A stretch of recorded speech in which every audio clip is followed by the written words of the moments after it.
नमस्ते बिहार, मैं हूं आपके साथ विभा उपाध्याय। और बिहार की सियासत के लिए आज का दिन बेहद खास है क्योंकि आज दो बड़े नेता अपना नामांकन करने वाले हैं और वो भी एमएलसी पद के लिए। बीजेपी की ओर से शाहनवाज हुसैन आज नामांकन करते हुए आपको नजर आएंगे। वहीं एनडीए के उम्मीदवार के तौर पर मुकेश सहनी भी नामांकन करने वाले हैं।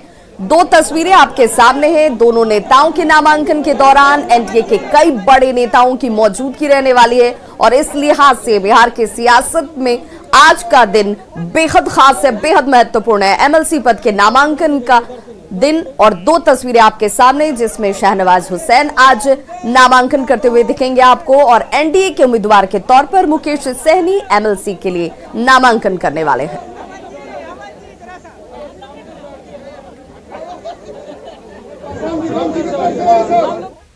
तो बीजेपी नेताओं की मुख्यमंत्री नीतीश कुमार से मुलाकात के बाद मंत्रिमंडल विस्तार की चर्चा बेहद तेज हो गई है।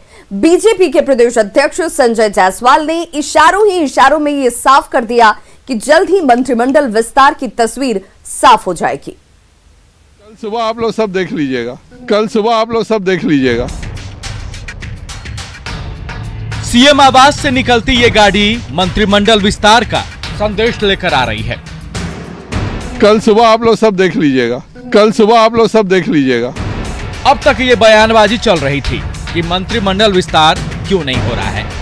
मंत्रिमंडल विस्तार को लेकर चल रही चर्चा के बीच बीजेपी प्रदेश अध्यक्ष संजय जायसवाल और डिप्टी सीएम तारकिशोर प्रसाद ने मुख्यमंत्री नीतीश कुमार से मुलाकात की। आवास एक अन्य मार्ग पहुंचा और इस वक्त देखिए तारकिशोर प्रसाद, संजय जायसवाल और बीजेपी के जो वरिष्ठ नेता है वो यहां पर मुलाकात करके वापस निकले हैं। सीएम नीतीश कुमार से मुलाकात के बाद बीजेपी प्रदेश अध्यक्ष संजय जायसवाल ने न्यूज 18 के कैमरे पर ये साफ कर दिया कि मंत्रिमंडल का विस्तार जल्दी ही होगा। संजय जायसवाल और तारकिशोर प्रसाद सर कैसी रही मुलाकात सर? अच्छी, हम रोज हम लोग मिलते हैं, इसमें मुलाकात का क्या? मंत्रिमंडल विस्तार कब तक होने की संभावना? कोई बात नहीं हुई, केवल हम लोग औपचारिक गपशप करने आए थे और कोई बात नहीं थी। चलिए, धन्यवाद सभी को। कल सुबह आप लोग सब देख लीजिएगा। मुख्यमंत्री नीतीश कुमार के साथ बीजेपी नेताओं के करीब 1 घंटे तक बैठक चली। सूत्र बताते हैं कि बैठक में विधान परिषद उपचुनाव और मंत्रिमंडल विस्तार पर चर्चा हुई। मंत्रिमंडल विस्तार चर्चा के बीच बीजेपी के बड़े नेताओं का नीतीश कुमार से मिलना ये साफ संकेत करता है कि बहुत जल्द नीतीश मंत्रिमंडल का विस्तार होने जा रहा है। कैमरामैन दीपक के साथ आनंद अमृतराज, न्यूज 18 नेटवर्क, पटना। इंडिगो के स्टेशन हेड रुपेश कुमार सिंह के हत्यारे पुलिस की गिरफ्त से अब भी बाहर हैं। तेजस्वी यादव ने छपरा जाकर रुपेश के परिजनों से कल मुलाकात की और वहीं सियासी बयानबाजी का दौर भी शुरू हो गया। खुद के घर में जब लूट, हत्या, बलात्कार होगा तब इनको मालूम चलेगा बिहार वासियों का दर्द। सुना आपने? ये हैं आरजेडी के बयान बहादुर सुबोध राय। सुबोध राय इंडिगो के स्टेशन हेड रुपेश कुमार सिंह की हत्या पर सरकार को घेरने चले थे, लेकिन खुद शब्दों की मर्यादा लांघ बैठे। फिर से सुन लीजिए सुबोध राय ने एनडीए नेताओं को लेकर क्या कहा। ये सरकार घटनाओं को तब रोकेगी जब इनके घर में होगा। खुद के घर में जब लूट, हत्या, बलात्कार होगा तब इनको मालूम चलेगा बिहार वासियों का दर्द। जिस ढंग से राज्य की राजधानी में रुपेश कुमार सिंह की हत्या हुई, उसने कानून व्यवस्था पर गंभीर सवाल खड़े कर दिए हैं। लेकिन अब इस मामले में कुछ ज्यादा ही राजनीति होने लगी है। आरजेडी नेता तेजस्वी ने छपरा जाकर रुपेश कुमार सिंह के परिजनों से मुलाकात की और वहां भी सरकार पर निशाना साधते रहे। पुलिस प्रशासन फेल हो चुका है और विश्वास लोगों का इतना उठ गया कि 4 साल रुपेश का बेटा भी कह रहा है कि बिहार पुलिस से कुछ नहीं होने वाला, सीबीआई जांच होनी चाहिए। और विधानसभा खुलेगा तो हम लोग जो है अपने बल जो है और जो दबाव सरकार पे डालना हो वो डालेंगे। हमेशा की तरह जन अधिकार पार्टी के मुखिया पप्पू यादव इस मुद्दे पर भी जुबानी तीर चलाते दिखे। 70 लाइसेंस क्रिमिनल्स को दिया गया पूर्णिया में कटिहार के डीएम के द्वारा। 70 लाइसेंस। आपको इस बात की आश्चर्य होगा और मुझे लगता है कि उस डीएम से क्या संबंध रुपेश जी के थे ये तो सरकार बताएगी। रुपेश कुमार सिंह की हत्या के बाद से सरकार एक्शन में है। मुख्यमंत्री ने खुद डीजीपी को सख्त कार्रवाई करने के निर्देश दिए हैं। बावजूद इसके हत्या के 6 दिनों के बाद भी हत्यारों का सुराग न मिलना पुलिस पर सवाल तो खड़े करता ही है। लेकिन सरकार के विरोध के नाम पर आरजेडी नेता सुबोध राय की बदजुबानी को भी जायज नहीं ठहराया जा सकता। न्यूज़ 18 के लिए पटना से शैलेंद्र और संजय कुमार के साथ छपरा से संतोष गुप्ता की रिपोर्ट।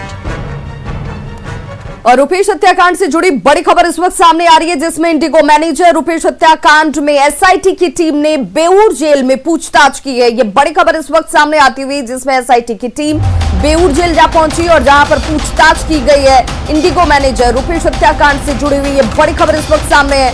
एसआईटी की टीम की तरफ से इस वक्त कार्रवाई की जाती हुई और बेऊर जेल में पूछताछ की गई है। जेल में बंद 1 दर्जन अपराधियों से पूछताछ हुई है और सूत्रों के हवाले से पुलिस को कई अहम सुराग भी हाथ लगे हैं। एसआईटी ने संदिग्ध शूटरों की तस्वीर इन अपराधियों को दिखाई है और तस्वीर के आधार पर शूटरों को पहचानने की कोशिश जारी है। और सहयोगी संजय हमारे साथ इस वक्त ज्यादा जानकारी के साथ फोन लाइन पर जुड़ गए हैं। संजय, क्या ये माने कि अब कड़ियां जुड़ती जुड़ती गुनहगारों तक और साथ ही इसमें शामिल उन शूटरों तक जा पहुंची है, बहुत जल्द इसका उद्भेदन भी? देखिए, अभी कहना कुछ भी प्रीमेच्योर्ड होगा। सच तो यह है कि पटना पुलिस के हाथ इस हत्याकांड में खाली है, लेकिन पूरी तरीके से खाली नहीं है। पटना पुलिस की टीम बेऊर जेल पहुंची थी। दरअसल जो क्रिमिनल्स इसमें इन्वॉल्व हैं, जो शूटर हैं, उनकी तस्वीर धुंधली है। पटना पुलिस के अधिकारी भी इस बात को स्वीकार करते हैं और इस बात की संभावना जताई जा रही थी कि जो बेऊर जेल में बंद क्रिमिनल्स हैं वो शायद ये जो शूटर है उनको पहचानते होंगे और इसी मकसद से बेऊर जेल पहुंची थी पुलिस टीम। और जो वहां पर क्रिमिनल्स हैं, कुख्यात शूटर हैं और कई अपराधी बंद हैं, वहां पर उनसे इन तस्वीरों को दिखाया गया है और कहीं न कहीं एक जो कुछ अपराधी हैं उन्होंने इनके पहचान का दावा किया है। हालांकि उनकी पहचान में कितनी सच्चाई और कितने सत्यता है इसकी परख पटना पुलिस आगे अपनी जांच में करेगी। लेकिन पुलिस अधिकारियों से ऑफ द रिकॉर्ड जो बात हुई है उन्होंने कहा कि कुछ क्लू मिले हैं जिसके आधार पर अब आगे काम किया जाएगा। संजय, ये अपने आप में बड़ी अजीबोगरीब स्थिति है कि जहां पर 3 टीमों का गठन किया जाता है, ये टीमें भी आखिरकार अपराधियों से ही अपराधियों के बारे में जानकारी निकालने की कोशिश कर रही है।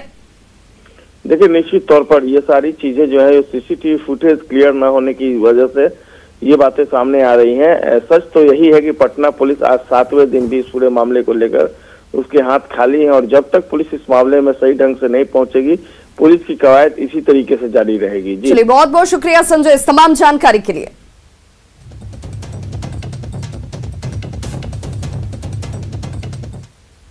और अब बात गंगा में बालू के काले कारोबार की, जिसकी उगाही का खेल लगातार जारी है।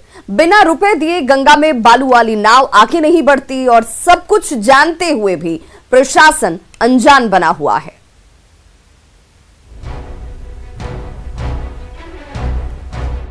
गंगा में लगी ये राजधानी एक्सप्रेस बालू ढोती है और यहाँ से सिग्नल का इंतजार कर रही है। आगे बढ़ने के लिए सिग्नल रंगदार देते हैं। 500 से 1000 रुपए में ये रकम पीपा पुल के ठेकेदार के यहाँ जमा कराई जाती है। राजधानी से सटे इलाकों में धड़ल्ले से वसूली का कारोबार चल रहा है। मनेर से हल्दी छपरा से लेकर दीघा घाट तक यही सिलसिला है। बालू कारोबार से जुड़े लोग पीपा पुल आकर यहाँ पर फंस जाते हैं। यहाँ पर पीपा पुल पास कराने के लिए लगभग इनसे डेली 1000 रुपया एक नाव से वसूला जाता है। हम मौजूद है पीपा पुल पर और देख सकते हैं कि हमारे पीछे यहाँ पर नाव है जो लगा हुआ है। यहाँ पे सुबह से नाव फंसी हुई है, सभी से पैसे की मांग की जाती है। दीघा से 6 से 7 किलोमीटर की दूर लंगर टोला से नाव पर बालू लाया जाता है, लेकिन पीपा पुल के पास इनकी रफ्तार थम जाती है। गंगा का पानी पर दबंगों का राज चलता है और जमकर अवैध वसूली होती है। पीपा पुल पार करने के लिए नजराना देना होता है। एक नाव पर हर महीने ये रकम लाखों में होती है। रुपए नहीं दिए तो नाव पानी में खड़ी रहेगी। आज जो हमारा रास्ता घेर रहा है, सरकार इनका है पीपा पुल पास कराने के लिए कितना रंगदारी लिया जाता है? पीपा पुल चालू करने के लिए हर एक नाव से 1,000 रुपया लिया गया। और हल्दी छपरा से यहाँ हल्दी छपरा में जाते हैं, वहाँ से कोई 500 लेता है, कोई 200 लेता है, कोई 300 लेता है। लंगा टोला से लाते हैं। लंगा टोला जो है बगल में, यहाँ से 6-7 किलोमीटर है, वहाँ से आते हैं और यहाँ घेरा जाते हैं, वहाँ पैसा भी लग जाता है। नाव मालिकों के साथ नाव चलाने वाले रंगदारों के सामने मजबूरी है। सालों से ये खेल बेरोक टोक चल रहा है, लेकिन पुलिस प्रशासन बेखबर बना हुआ है। दानापुर से न्यूज़ 18 के लिए अमरजीत शर्मा की रिपोर्ट। दरभंगा से पेट्रोल पंप लूट की कोशिश का सीसीटीवी फुटेज सामने आ चुका है और 15 जनवरी को 4 अपराधियों ने जाले में पेट्रोल पंप पर लूट की कोशिश की थी। ये तस्वीरें आपके टीवी स्क्रीन पर देखिए, कैसे हथियारबंद अपराधियों ने लूट की कोशिश की और तस्वीरों में साफ नजर आ रहा है कि बाइक से 4 अपराधी पेट्रोल पंप पर पहुंचते हैं। हथियार के बल पर पेट्रोल पंप कर्मचारियों से कैश लूटने की कोशिश की जाती है। इस दौरान अपराधी पेट्रोल पंप पर फायरिंग करते दिख रहे हैं। थोड़ी देर के बाद वहां अफरा तफरी मच जाती है, लेकिन पेट्रोल पंप के कर्मचारी हिम्मत दिखाते हैं और अपराधियों को खदेड़ने लगते हैं, जिसके बाद अपराधी भागने की कोशिश करते हैं और इसी बीच 4 अपराधियों में से एक अपराधी गिर जाता है, जिसे पेट्रोल पंप के कर्मचारियों ने पकड़ लिया और ये सारी तस्वीरें सीसीटीवी कैमरे में कैद हो गई। 2 तस्वीरों में आप देख सकते हैं कि किस तरीके से पेट्रोल पंप पर लगे हुए सीसीटीवी कैमरे में इन अपराधियों की लूट की कोशिशों की तस्वीर कैद हुई है और पुलिस की गिरफ्त में 4 अपराधी आ चुके हैं। पकड़े गए अपराधियों से पूछताछ और सीसीटीवी फुटेज के आधार पर सभी 5 अपराधियों को गिरफ्तार कर लिया गया है। एसपी के मुताबिक लूट की साजिश पेट्रोल पंप मालिक की करीबी ने ही रची थी, जो फिलहाल गिरफ्त से बाहर है।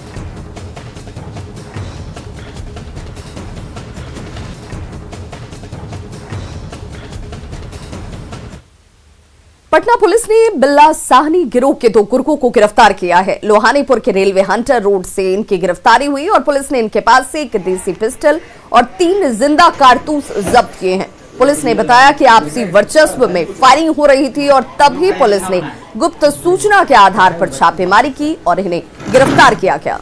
हम लोग के पैसा नहीं। कल रात में करीब 10 बजे ये सूचना मिली थी कि रेलवे हंटर रोड में कोई व्यक्ति दहशत फैलाने के नियत से 2 फायर किया है। हम लोगों ने त्वरित कार्रवाई करते हुए 2 व्यक्तियों को पकड़ा, जिनके पास से एक पिस्टल और 3 गोली बरामद हुआ। पकड़े गए व्यक्ति का नाम मंगल कुमार है और सोनू कुमार है। भोजपुर पुलिस ने लूटकांड के 4 आरोपियों को गिरफ्तार कर लिया है, जिनके पास से फाइनेंस कंपनी के कलेक्शन पार्टी से लूटे गए 70,654 रुपए सहित एक देसी कट्टा, एक बाइक और पूर्व में लूटे गए 20,000 रुपए भी बरामद किए गए। भोजपुर एसपी ने बताया कि पकड़े गए सभी अपराधियों पर पहले से भी कई लूटकांड के मामले दर्ज हैं, जिनमें पुलिस इन्हें खोज रही थी।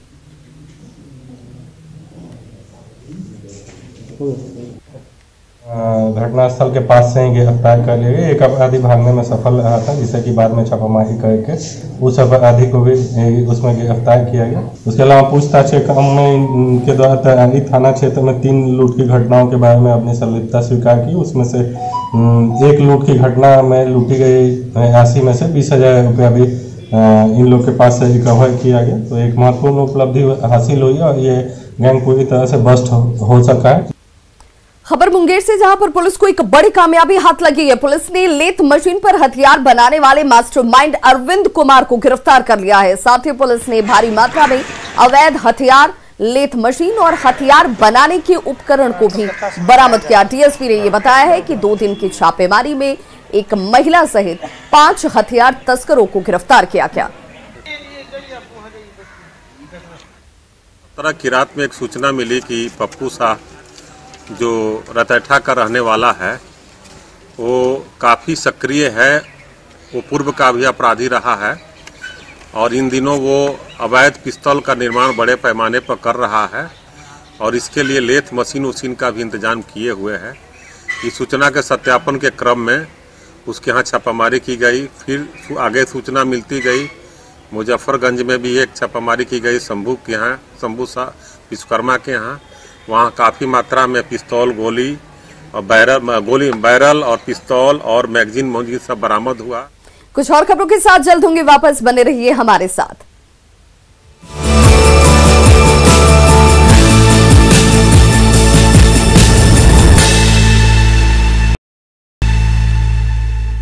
ब्रेक के बाद एक बार फिर से आप सभी का बहुत स्वागत है। समस्तीपुर में पंचायत का तुगलकी फरमान सामने आया है, जहां प्रेमी युगल की शादी करा दी गई। जब लड़के ने पंचायत के फैसले को मानने से इनकार कर दिया तो उसकी पिटाई की गई। मामला हरपुर एलोत का बताया जा रहा है और गांव में रहने वाले लड़का और नाबालिग लड़की के बीच प्रेम प्रसंग चल रहा था और इसी को लेकर पंचायत बुलाई जाती है। लड़की की उम्र कम होने के बावजूद दोनों की शादी का फैसला सुनाया गया। लड़के ने इससे इनकार की कोशिश की तो उसकी पिटाई की गई और बाद में पुलिस मौके पर पहुंची और दोनों को अपने साथ ले गई।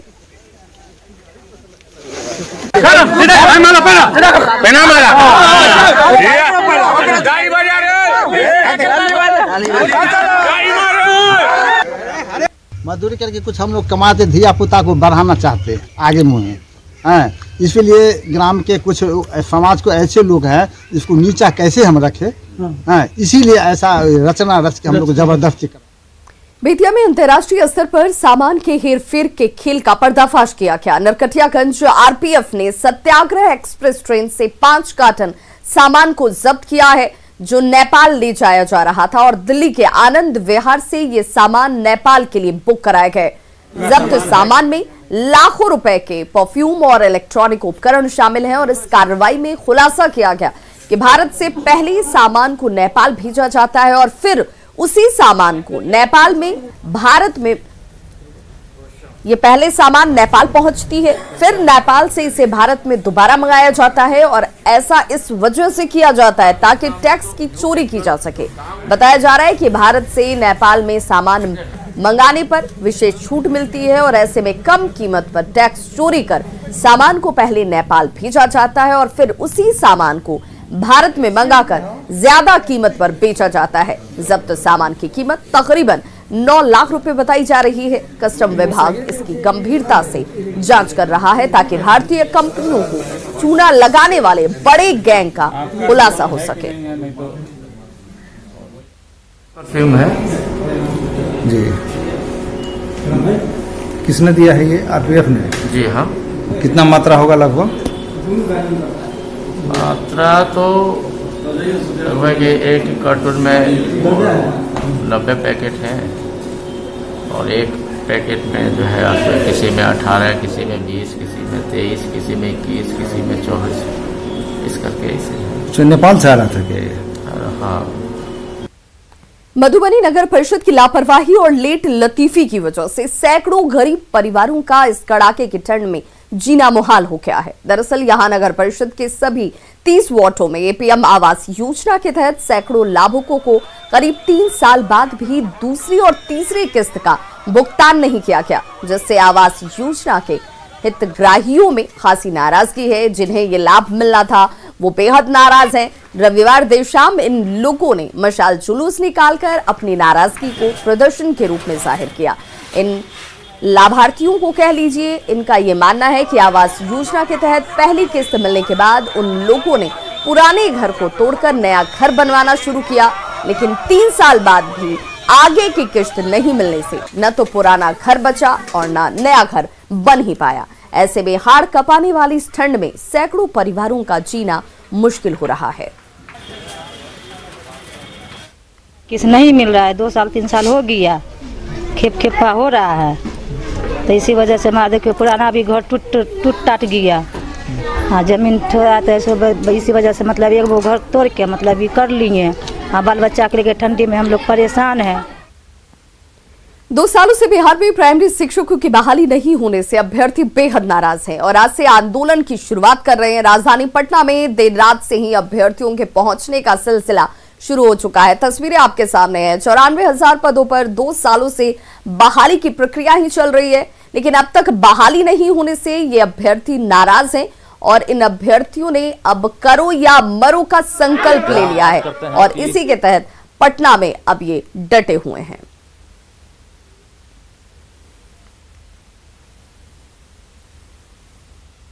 कैमूर के भगवानपुर गांव में कालीन के कारीगरों को कम मजदूरी की वजह से परेशानी उठानी पड़ रही है। हर दिन 12 से 14 घंटे काम करने के बाद 250 से 300 रुपए की मजदूरी उन्हें मिलती है।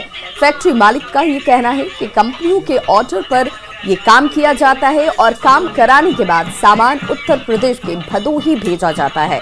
ये कालीन विदेशों में सप्लाई किए जाते हैं। फैक्ट्री के मालिक सहित कारीगरों ने सरकार से मदद की गुहार लगाई है।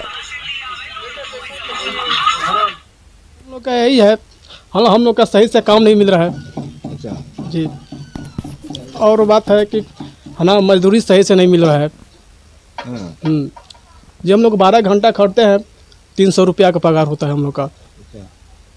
मैंने आप तो मजदूरों को उतना देते होंगे, आपको कितना जी? हम लोग का 200 रुपया मीटर ही लगभग बचा, 200-300 बचा लेते हैं, उसी पे गाड़ी भाड़ा सब उसी में है। 12 घंटा खटते हैं तो 250 रुपया या 300 मिलता है, उससे ज़्यादा नहीं मिल पाता है। तो 12 घंटा में कितना कालीन बना देते हैं?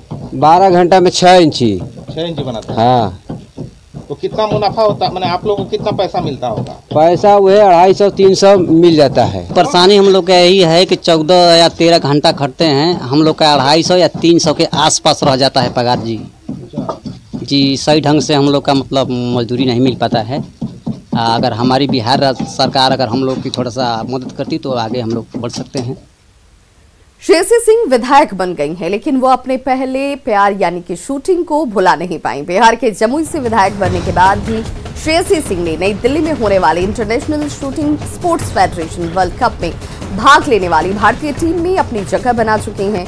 नई दिल्ली में ISSF world cup rifle, pistol और शॉटगन का आयोजन 18 से 29 मार्च तक किया जाएगा और महिला ट्रैप इवेंट की इस टीम में श्रेयसी सिंह के साथ पंजाब की राजेश्वरी कुमारी और मध्य प्रदेश की मनीष कीर भी शामिल हैं। आपको ये बताते चलें कि श्रेयसी सिंह ने 2014 में ग्लासगो राष्ट्रमंडल खेलों की शूटिंग इवेंट के महिला डबल ट्रैप में रजत, जबकि 2018 में गोल्ड कोस्ट राष्ट्रमंडल खेलों में इसी स्पर्धा में स्वर्ण पदक अपने नाम किया था।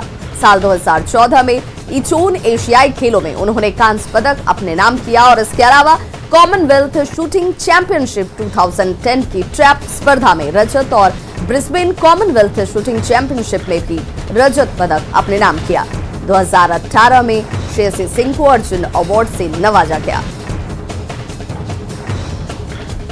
तो खबरों का सिलसिला लगातार जारी है। आप देखते रहिए न्यूज़ 18 बिहार झारखंड।